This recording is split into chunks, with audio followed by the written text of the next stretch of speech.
Well,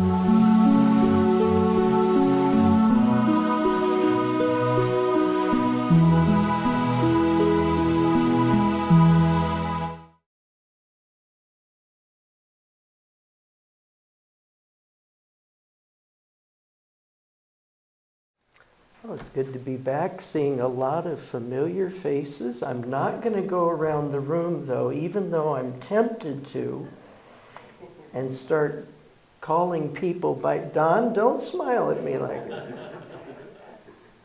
Mr. and Mrs. Fisher, I remember you folk, too. And, of course, Christopher.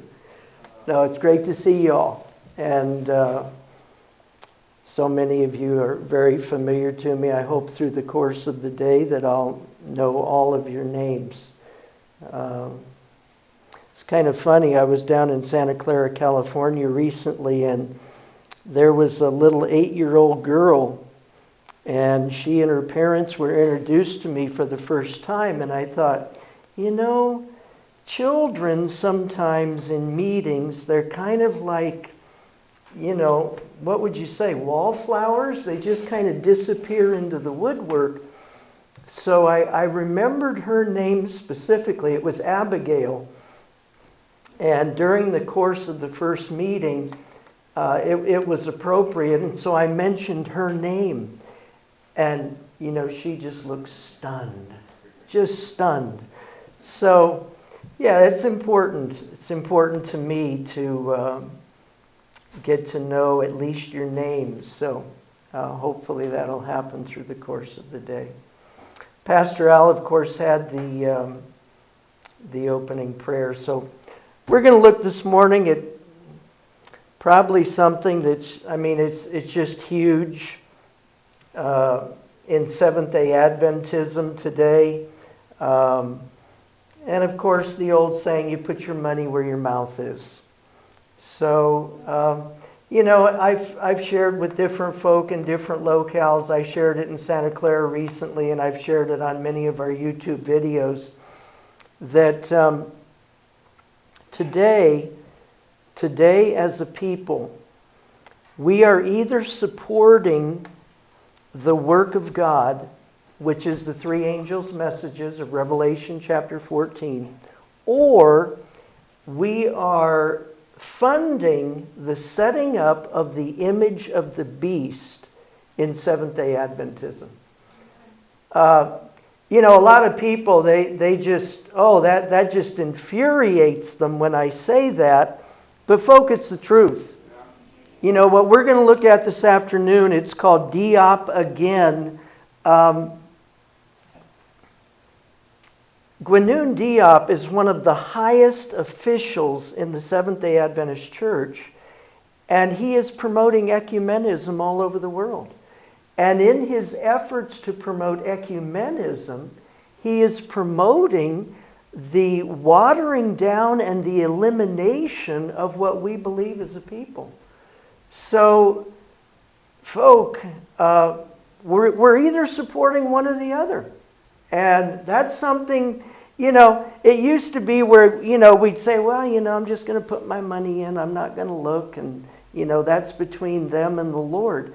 No, folk. It's not between the conference brethren and the Lord. It's between you and the Lord. You are responsible. You are accountable for where your money goes. And so it behooves all of us that wherever we're putting our money, that we know what that person and or that organization or that church, what they stand for. You know, again, folk, this idea, well, you know, I'm just going to put it in there. It doesn't matter. It's their responsibility now. No, it's our responsibility. And you know, some of the crazy things that are coming out of the mouths of professing present truth Adventists, it's just shocking. You know, I heard a recent talk, and I'm sure we'll discuss more of this in the Q&A this afternoon, but Ivor Myers, the gentleman down, I think he's in California, I think he's in Central Cal actually, But Ivor Myers was telling people, we've got to support the denomination because they're the voice of God on this earth. And I'm going, Ellen White talked about the General Conference being the voice of God. But folk, look at the time frame in which she made those statements. She made those statements from the early or middle of the 1860s when the denomination was incorporated up until the death of her husband in the early 1880s. But folk, as you go through the 1880s, into the 1890s, into the 1900s, Ellen White made statements where she said anyone who would dare to say that the General Conference is the voice of God, she says that's blasphemy. So folk, if that was blasphemy in the late 1880s, 1890s, into the 1900s, what would it be today? Come on. This is...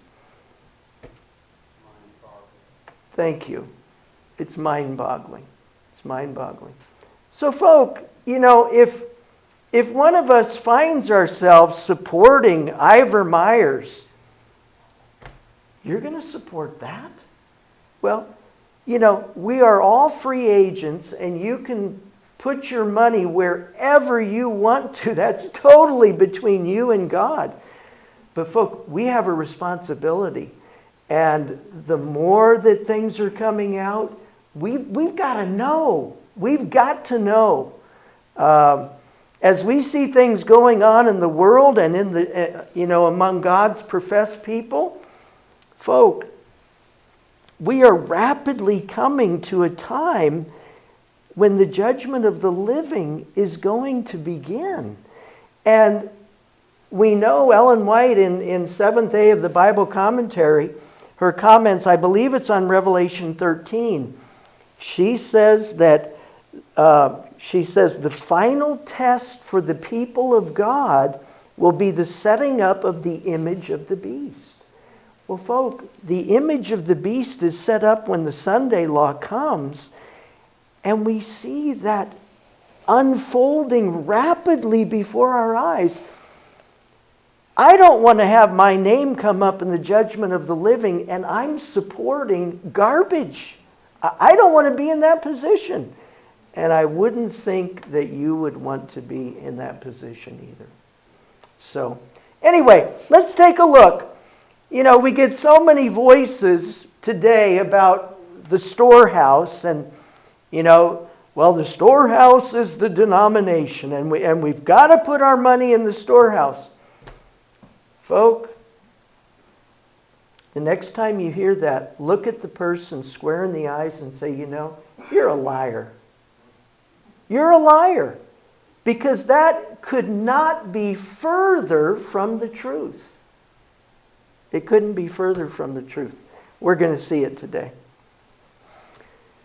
1868, 5 years after the denomination has become an organization, a woman by the name of Hannah More came back from missionary work. She had become a Seventh-day Adventist. And Hannah More died because she had no sustentation because the church that she had been a part of cut off her funds and Seventh-day Adventists did not help her. So Ellen White was furious and heartbroken that this woman died because Adventists didn't help her.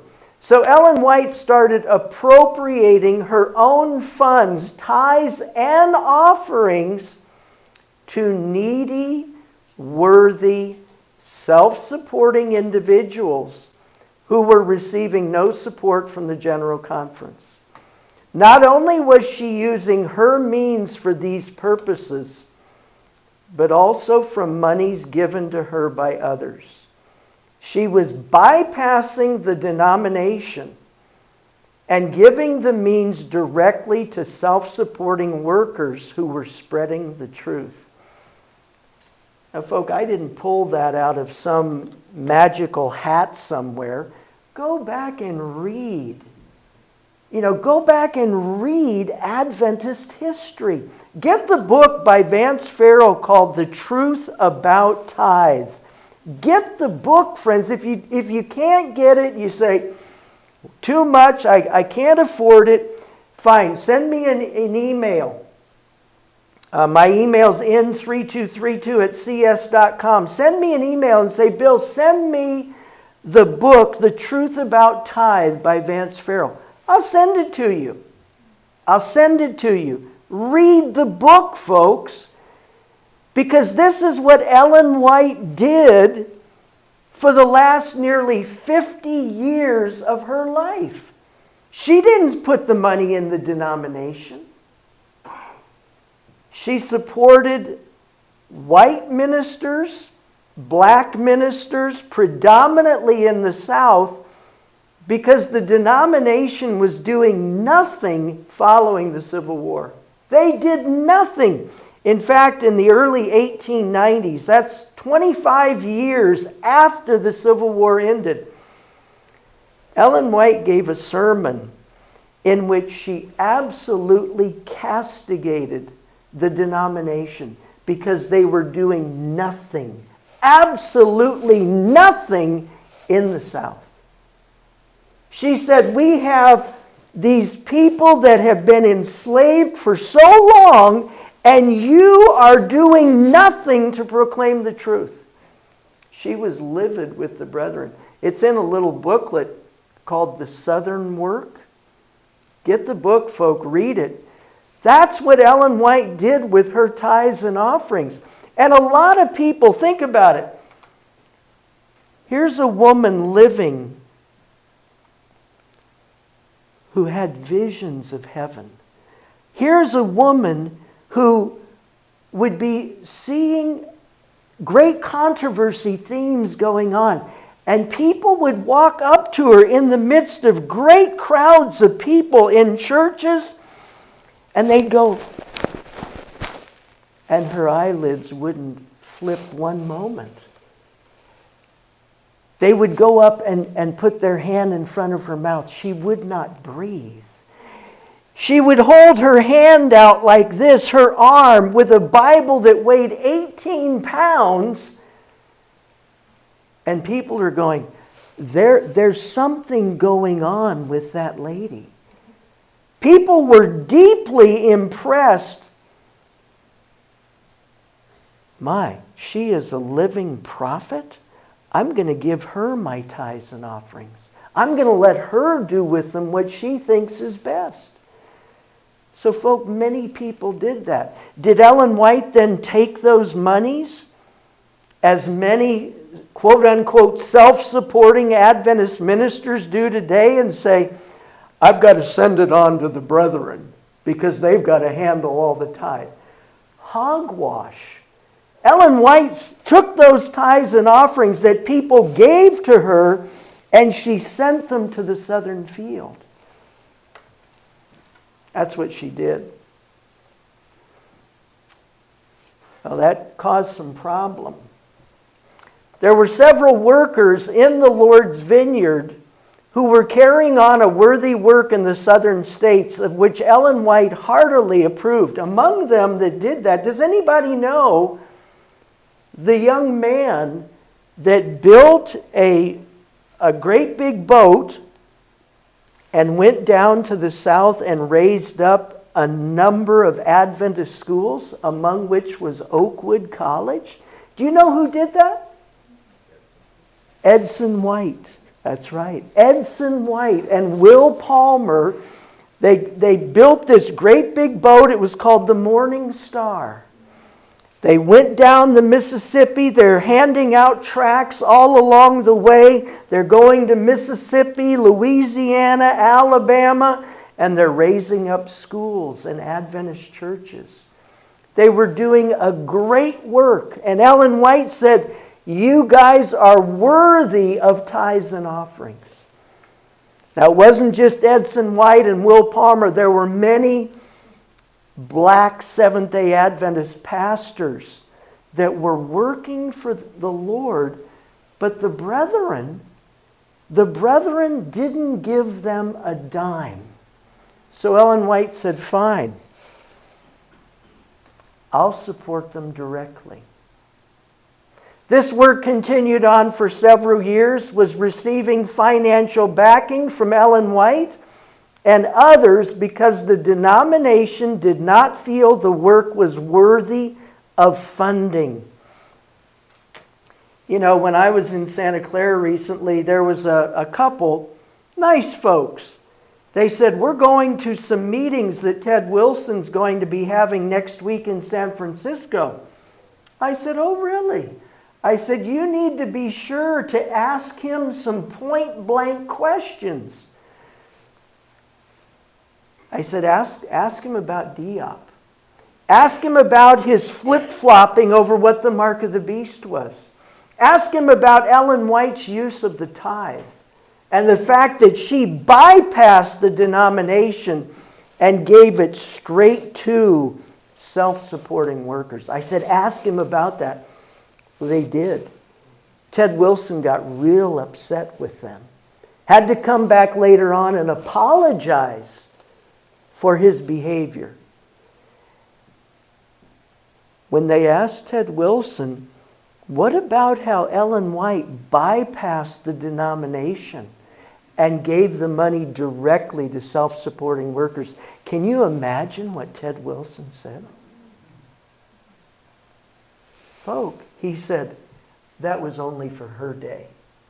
That doesn't apply now. Oh, really? It doesn't apply now? The apostasy today, friends, is 100 times worse than it was in the time of Ellen White. 100 times worse. Do you know who the first self-supporting ministry in Seventh-day Adventism, do you know what it was called? Somebody tell me. Madison, that's right. Just outside of Nashville, Tennessee, a college, a school, a sanitarium started right there, just outside of Nashville. Who was the person who started self-supporting ministries when Ellen White was alive? Do you know who started Madison? Okay, Sutherland and McGann. Now, who pushed them to do it? Ellen White pushed the starting of self-supporting ministry. Why? Because the denomination absolutely stunk up the educational work. They made it stink, friends. They made it just like the world. Just like the world. Ellen White said, that's it. We're going to have a school that is according to the way God intended it to be. She started Madison College. You think Ellen White hasn't been the inspiration because of her example for self-supporting ministry today, friends?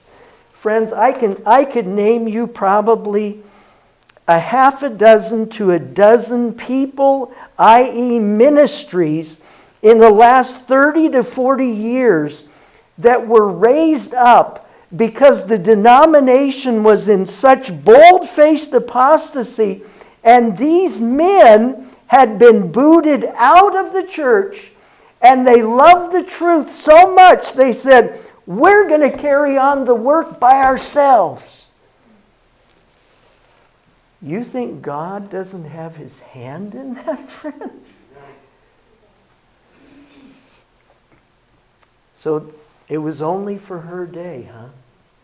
Nice try, Ted. Nice try. In her letters to these workers, Ellen White counseled them to appeal directly to church members for funds, since church leaders refused to honor their requests for funds or even admit publicly that they existed. Ellen White said to these white and black pastors and self-supporting workers, she said, go right to the churches. Go to Adventist churches. Ask them for funds. You're doing the work. You're doing the work. You're spreading the three angels' messages. You deserve the money. And so that's what they did. They started going different places. The ostracized workers began writing directly to church members for help. In addition, in 1904, several of them traveled as far west as Colorado. In several meetings in these Adventist churches in Colorado, they told what they were doing and spoke of their needs, just as Ellen White told them to do. Among the donations they received was tithe money. Oh, they bypassed the storehouse. Oh, shame on them. Returning to their area of labor, they spent the funds. The faithful workers were carrying on their ministry in accordance with Spirit of Prophecy counsel, and they deserved the encouragement and support which church leaders did not wish to grant them. So what happened? Oh my. In comes G.F. Watson, the Colorado Conference president, and when he heard about it, friends, he blew a gasket. He was livid. They took money that should have come into our conference? They took money that should have come in to our conference so I could buy a nicer horse? Or I could live in a nicer house? Shame on those people. How dare they do that? Watson was livid, folks. He was livid. He learned about the giving of tithe to these workers and that members of his conference had given it. He was furious, feeling that all the tithe produced by Colorado Conference church members belonged to him. That was in 1904, friends. How do you think it is today?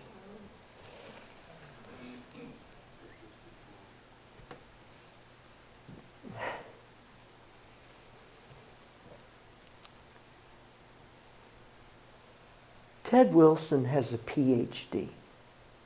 He's a bright man. Intellectually, he's a bright man. Why would he dare to tell those folk in Santa Clara that only applied for her day? He knew very well it applied to now, 10 times more than it did back then. Why did he say that, friend? Because he wanted to make sure all the money comes into the denomination so that he can pad his $190 million, what he's worth. Yeah, he's worth over $190 million, folks. Yeah.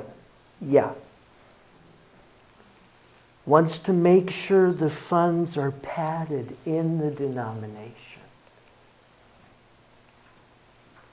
Without stopping to consider that God was well able to continue caring for his work in Colorado, even while at the same time impressing some of its members to help support a needed work elsewhere, Elder Watson fired off an angry letter to those workers in the South.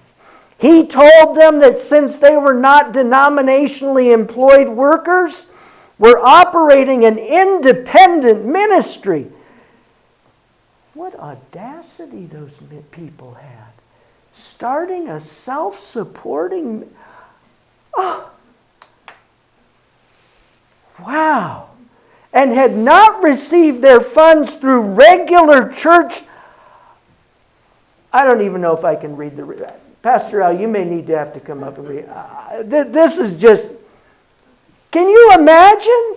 They dared to take money that belonged to G.F. Watson? They were not entitled to receive funds from on-the-roll Seventh-day Adventist church members. Their activities had not been approved by the finance committee of the Colorado Conference. Didn't approve of what those people were doing. The audacity of these people. The audacity of these self-supporting workers in the South who wanted to see the three angels' messages go to the people of the South. The audacity to take money that should have gone into Elder Watson's treasuries. Elder Watson felt he owned the church members in his territory, at least that he had authority to override their convictions and decisions. I mean, come on, the people are goyim, right? They're human cattle. That's how people in leadership, in churches and in government, that's how they view people like us. We're human cattle. Doesn't that make you feel good? They look at us folk as, you know how cattle, when they're going for the slaughter, all they do is they follow the cow that's right in front of them. They don't think about the fact that they're closed in. They don't think about that there's no way out. All they're concerned about is that animal in front of them. And that's how they view us. We can't think for ourselves. We can't have convictions. We can't make decisions. Doesn't that make you feel good? That's how they look at us, folk. I don't appreciate being looked at like that.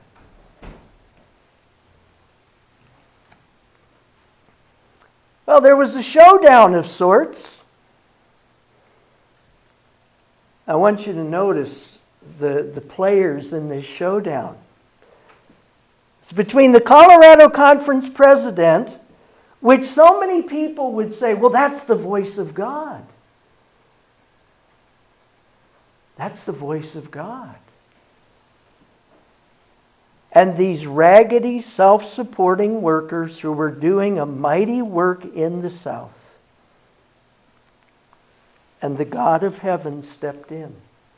You say, well, it's obvious what the God of heaven said.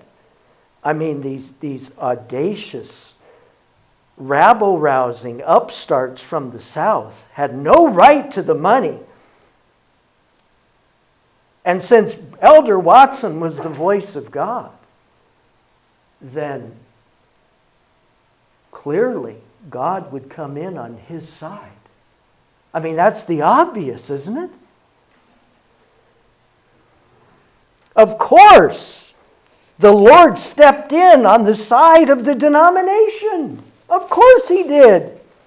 Of course he rebuked the self-supporting ministries for receiving monies that bypassed the conference treasuries. Now listen to the letter that was written by Ellen White. This is what she said. Elder Watson, my brother. Wasn't she gracious? Wasn't she so kind? My brother, she said. My brother. I wish to say to you, be careful how you move. You are not moving wisely.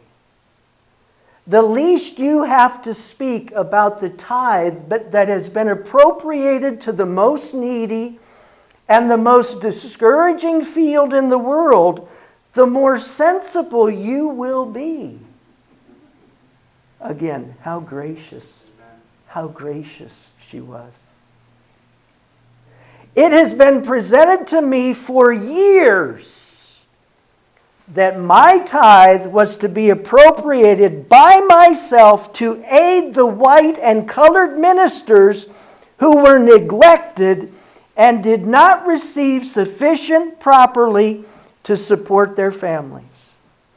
When my attention was called to aged ministers, white and black, it was my special duty to investigate into their necessities and supply their needs. This was to be my special work, and I have done this in a number of cases. No man should give notoriety to the fact that in special cases the tithe is used in this way. Elder Watson, you need to be quiet. Isn't it interesting that the voice of God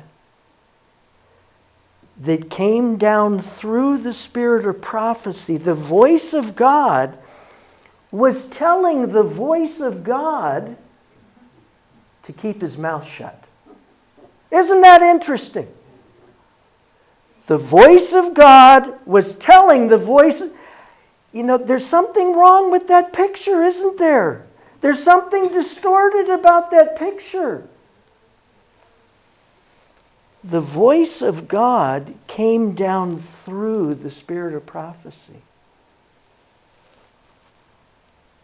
Brother Watson wasn't the voice of God, was he? He was the voice of selfishness.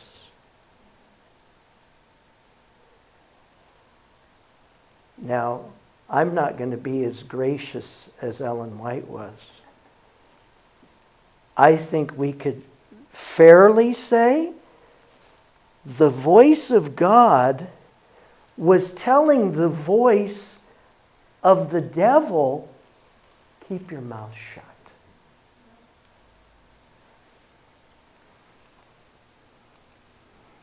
In regard to the colored work in the South, that field has been and is still being robbed of the means that should come to the workers of that field. If there have been cases where our sisters have appropriated their tithe to the support of the ministers working for the colored people in the South, let every man, if he is wise, hold his peace. Now wait a minute. There were men and women either gave their tithes and offerings to Ellen White that she then appropriated for the Southern work predominantly, or these faithful Seventh-day Adventists sent the money directly to the South to support these people. Now, did Ellen White, in her comments here, did she say anything against them because they bypassed the storehouse? Did you hear her say that? I didn't either. Do you think Ellen White understood what the storehouse was? I think she did. Do you think she understood it better than G.F. Watson? Yeah, I think she did. Roy, would you say that just a little bit louder? She understood it better than Ted Wilson does, too. Ellen White understood the storehouse better than Ted Wilson and Gwynune Diop and Ivor Myers and Stephen Bohr and Mark Finley and all these other people that are making a mockery of the storehouse. She goes on. I have myself appropriated my tithe to the most needy cases brought to my notice. I have been instructed to do this. And as the money is not withheld from the Lord's treasury, excuse me? Ellen White said she was sending money directly to Southern workers. She said, I have not withheld it from the Lord's treasury. Did she just say that the Lord's treasury is where people are doing the work of promoting the three angels' messages and they need support? Is that what she just said? That's what she just said. So all these guys, well, I remember back in the fall of 2010, Ted Wilson was now the General Conference president. And he gave a sermon called Remember Your Name. And in the sermon, he listed about 7 or 8 different groups of people that he said needed to remember that they were Seventh-day Adventists and they needed to unite with the church. One of those groups were self-supporting ministries. And the comments he made was, he said, for those of you in self-supporting ministries, you need to get together with your local conference, tell all the people that support you to put their money, their tithes, into the denominational storehouse. You know what I call that, friends? That's a lie. That is a bold-faced lie. Because the same demonic spirit that inspired Watson is inspiring Wilson and all the other Adventist cronies who are lying to Adventist people that there's only one storehouse, and that's the church. And that's a bold-faced lie. Ellen White said it, folks. The money is not withheld from the Lord's treasury. It is not a matter that should be commented upon. Well, how many leaders today in Adventism, put it in the storehouse. Make sure it goes in the storehouse. Don't forget to pay your tithe, but get it to the storehouse. Adventist leaders today are obsessed. They are obsessed, friends, to make sure they get the money. And then when they don't, who do they blame for the lack of money that comes in? They blame self-supporting workers who are doing the work, friends, who are doing the work. It will necessitate my making known these matters, which I do not desire to do, because it is not best. If any person shall say to me, Sister White, will you appropriate my tithe where you know it is most needed? I shall say, yes, I will, and I have done so. I commend those sisters. Excuse me? These sisters didn't put the money they put it into the storehouse, didn't they? Which was where the work of God was being done.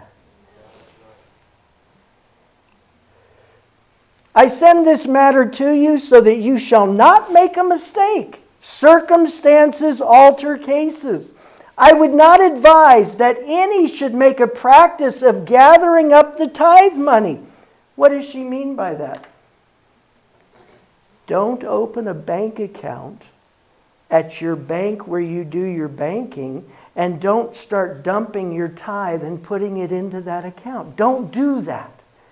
Get the tithe, put it where the work of God is being done, friends.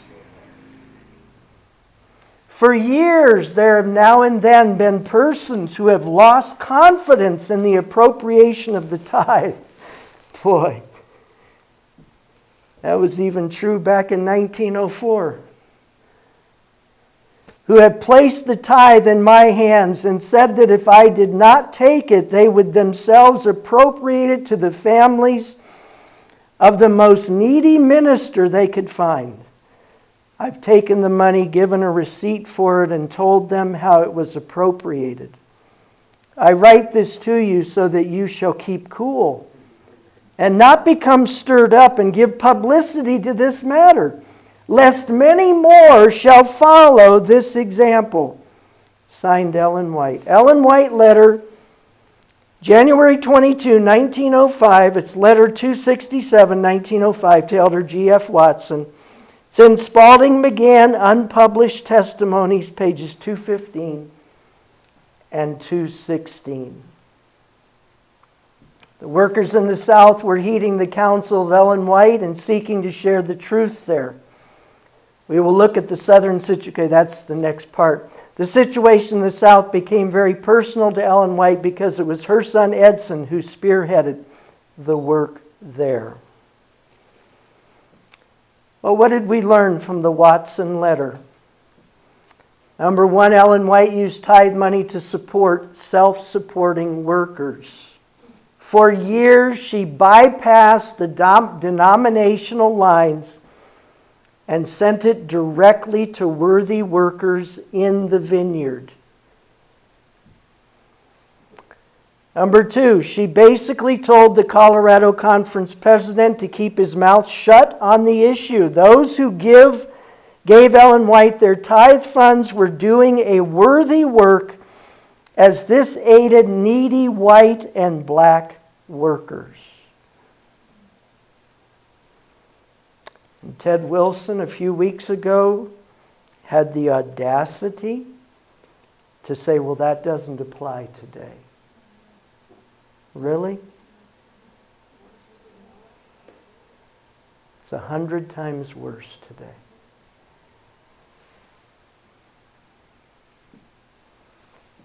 By bypassing the denominational headquarters, Ellen White declared the funds were still going to the Lord's treasury. The headquarters of the work is not, I repeat, the denominational headquarters of the denomination is not the storehouse. Ellen White appropriated her tithe and the tithes of others for helping self-supporting workers and their families. Was Ellen White, did she play games? I think that's the furthest thing that I would think of when I think of Ellen White. She had one burning desire: the promoting of the three angels' messages throughout the world. That's all she cared about. That's all she cared about. And she was going to use her tithes and offerings and the tithes and offerings of others to support those who were sharing those messages. That's what she was going to do. She told the conference president to zip it, or more would follow her example. Folks, Ellen White gave a perfect example during her time in raising up self-supporting ministries and workers through Madison and then other work and other entities. And then by showing, by her example, the appropriation of her tithes and offerings to support self-supporting ministry. Ellen White did not believe the conference was the storehouse. She did not feel that she or anyone else was required to pay their tithes and offerings to the conference. She bypassed the denominational coffers for decades to support worthy, self-supporting workers whom the denomination disdained. In 1898, a Seventh-day Adventist by the name of M.E. Kellogg, in a book called The Supremacy of Peter, pages 269 and 270. This M.E. Kellogg is not the famous Adventist doctor. That was J.H. Kellogg. He wrote a book, again, The Supremacy of Peter. And he said in one chapter in the New Testament church government, thank you, Al, we find a comparison between the New Testament church and the church at Rome. Kellogg maintained that the Roman Catholic concept of an exclusive central storehouse was foreign to the New Testament church. Isn't that interesting? The concept of an exclusive central storehouse is not biblical. The idea of a central storehouse came in during the Dark Ages. Surprise, surprise. Surprise, surprise. The papacy, in their lust for greed and gain and wealth and power, said, oh, there's only one storehouse. You got to put your money into the storehouse. The church at Philippi at one time took upon itself the task of supporting the Apostle Paul, sending to him by a special messenger money or other means when he was in distant lands. Philippians 4:15. No doubt other churches did the same. These are specimens of apostolic practice before the rigid rules of a hierarchy had crushed all the spontaneous life and liberty out of the church. Think about, friends, go back for a moment. You're in the 16th century, you're about 1522, and you've got this rabble-rouser in, in Wittenberg. His name was Martin Luther. And Luther, by his stand at Worms, was turning the world of Europe upside down. And so there were some folk that said, hey, this guy's doing the work. This guy resonates with my own heart. He's doing what I love, and I'm going to support him. And you know what the papacy said? The papacy came along and said, oh no, you can't support Luther. You've got to put your funds into the storehouse.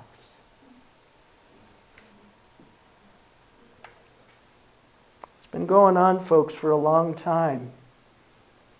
And the fact that the denomination today, in order to save as much wealth as they can, to continue to promulgate an organization that is not doing what they're supposed to be doing. They have to say, you have to give it to a central storehouse. Paul was a self-supporting minister. John the Baptist, Jesus, were all self-supporting ministers. I want you to think for a moment, and we're going to close here soon.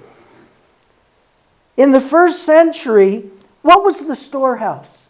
What was the storehouse in the first century? It was the temple in Jerusalem, wasn't it? Okay, so here's the central storehouse in Jerusalem. You got to put your money right there. But along comes a self-supporting ministry. And did you realize that a self-supporting ministry had a treasurer? Do you know what that treasurer's name was? His name was Judas. That's right. And you remember the story at the Feast of Simon's house in Luke chapter 7? Judas said, why all this waste? Why did you buy this expensive spikenard to anoint Jesus' feet? We could have used that money to help the poor. Well, the gospel writer says he wasn't doing it to help the poor. He was doing it to pad his own pocket. Well, you know, in the Gospel of John chapter 13, when Judas was about to go out to betray Jesus, John says Judas was carrying the bag. What was the bag for? It was to collect funds, wasn't it? People in the first century were bypassing the denominational storehouse and giving their tithes and offerings to a self-supporting Seventh-day Adventist pastor by the name of Jesus of Nazareth.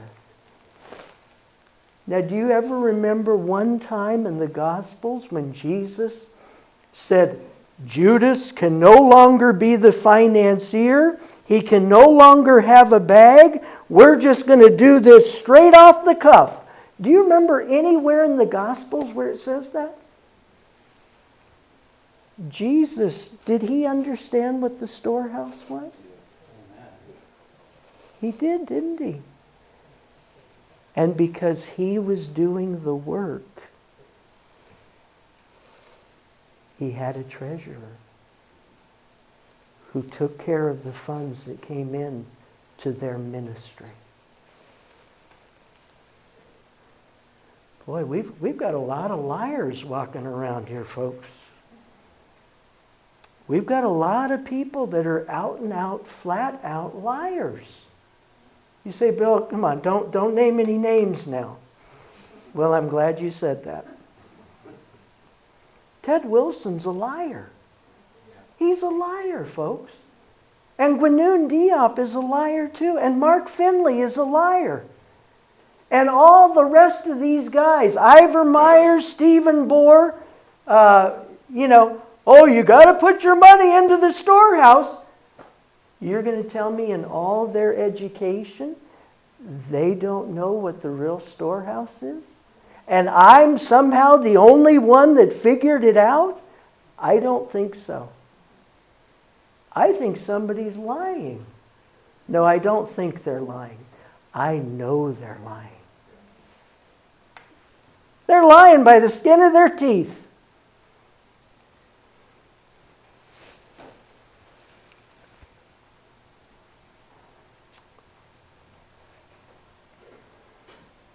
How is the money which we put into the treasury being used? Where is the evidence of the co-working with God?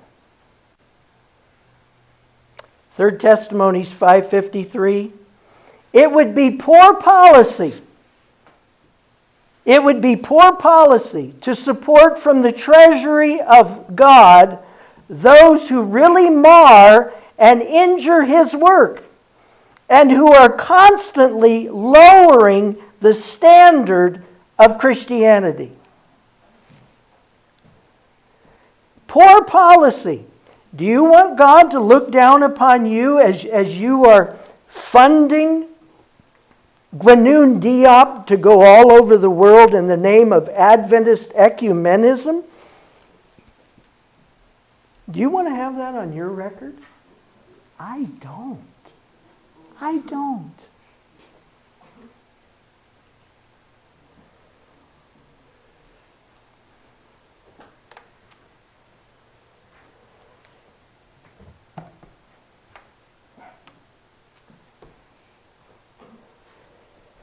I love the truth, folks.